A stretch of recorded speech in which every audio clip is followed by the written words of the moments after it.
கடாய் காய வச்சு எண்ணெய் ஊற்றி வச்சு எண்ணெய் கலந்து வெங்காயம் கருவேப்பிலை. வெங்காயம் இந்த அளவுக்கு வதங்கிடுச்சு. வெங்காயம் வதங்கினதும் இது கூட கொஞ்சம் இஞ்சி பூண்டு பேஸ்ட் ஒரு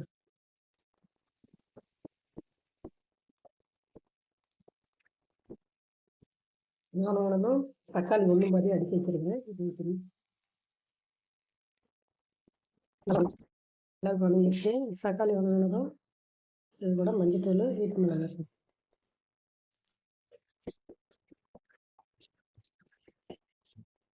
இதை கொட்டி வதங்கினதும் இதோட கத்திரிக்காய் எடுத்துக்கிட்டு வாங்க.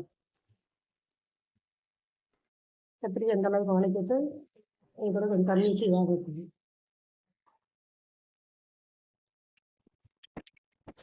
காய் இந்த அளவுக்கு வெந்துடுச்சு. காய் இந்த அளவுக்கு வெந்துடுச்சு. வந்ததும் இதுலேயே தேங்காய் பால் ஊற்றிக்கணும். தேங்காய் ஊற்றி